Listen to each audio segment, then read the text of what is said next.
So I'd perform hand hygiene before entering the room. I would then put on any personal protective equipment needed.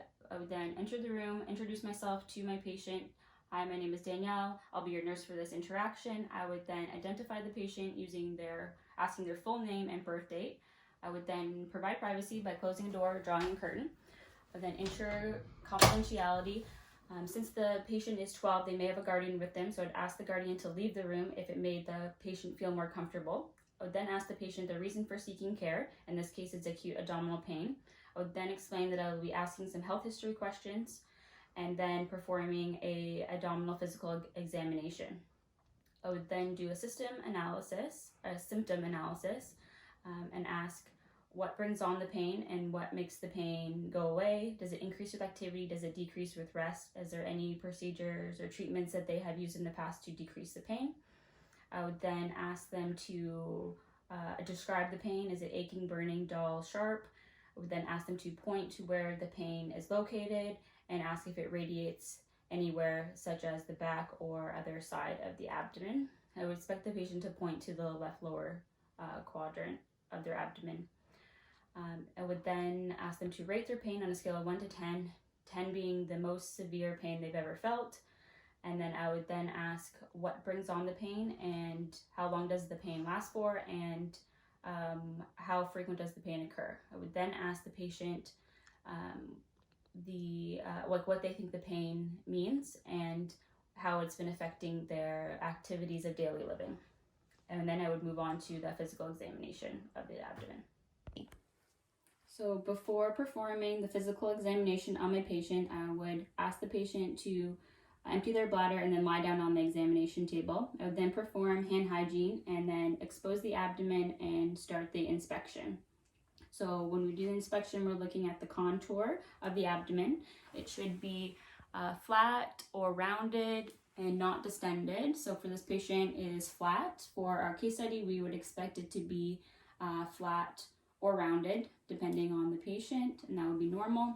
We would then inspect for the symmetry of the abdomen. So we're looking at, we're comparing the side, left and right side, making sure they're equal and no lumps, bumps, or masses exposed. For this patient, it is bilaterally symmetrical.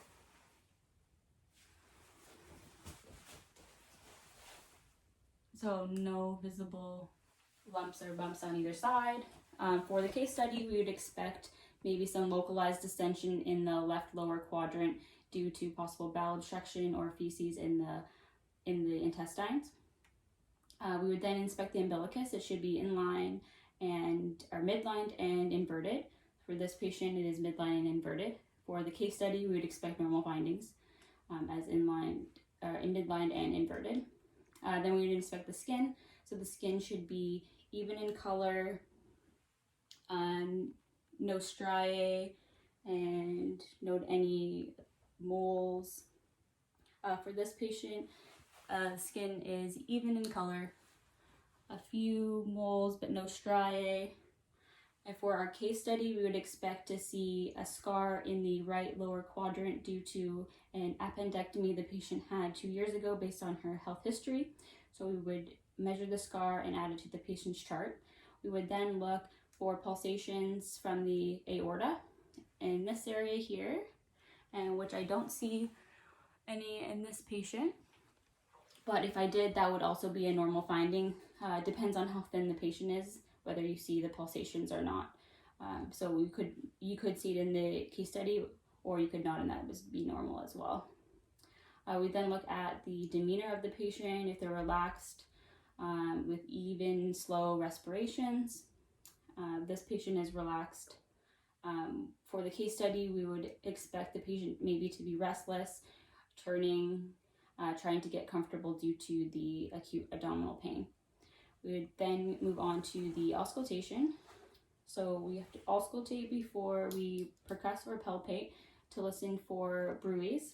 If we hear bruits, then we would not percuss or palpate because we don't want to rupture the arteries and cause internal bleeding. And also we need to auscultate before we palpate or percuss because it can increase peristalsis and give us a false interpretation of vowel sounds. So we want to start in the right lower quadrant over the right echocecal valve or ileocecal valve. And so we're listening for at least 15 seconds in each quadrant. And we should hear 5 to 30 vowel sounds per minute. And I would listen for at least 5 minutes before detecting that there are no vowel sounds. For this patient, I heard vowel sounds in all 4 quadrants. For the case study, and I would expect to hear normal vowel sounds in all quadrants except for the lower left quadrant, or the left lower quadrant, due to possible bowel obstruction or feces. So it would be a hyperactive vowel sounds. I would then auscultate for vascular sounds. So using the bell of my stethoscope. And we listen over the aorta. So we're listening for bruits. So just below the xiphoid process. And you're listening for like a swishing or blowing, turbulent blood flow. And then we listen for the left and right renal arteries, which is just below the rib cage on the left and right side.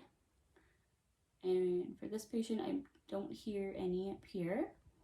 And then we'd also listen the right and left iliac arteries for the same swooshing or blowing sound. We would also auscultate the femoral arteries, which are located just below the iliac arteries on the left and right side. So for this patient, I don't hear any bruits, and I would expect to hear no bruits for the case study, but if I did, then I would not proceed with the percussion or palpation in case rupturing the arteries and causing internal bleeding. So then I move on to percussion. So percussion, we start in the right lower quadrant because the pain is in the left lower quadrant. We want to minimize the discomfort to the patient. So we would start in the right lower quadrant and percuss around the internal organs. We should hear tympany in all 4 quadrants, which I do hear tympany in all 4 quadrants for this patient.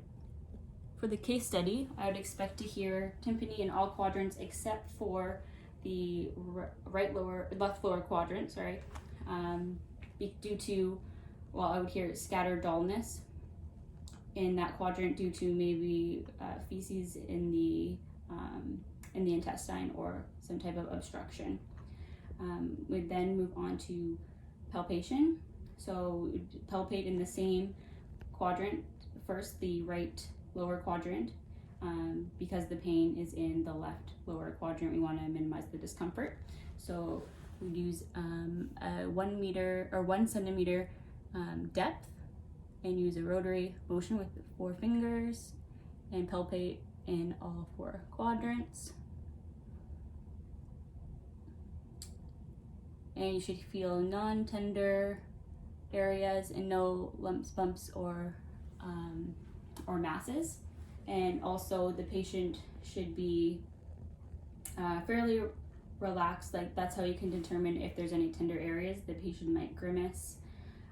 For this patient, there's no tender areas, no lumps, bumps, or masses. But for the case study, we might expect to feel a rope-like mass in the left lower quadrant due to maybe fecal matter or obstruction in the intestines. We'd also assess for voluntary guarding or rigidity and involuntary guarding or rigidity. So voluntary guarding or rigidity could be because of cold hands of the examiner or because the patient is ticklish. So you would get the patient to relax, take deep breaths, and then try again. If the rigidity guarding is persistent, then this could mean involuntary guarding, which could be a result of an underlying disease or illness that needs further investigation.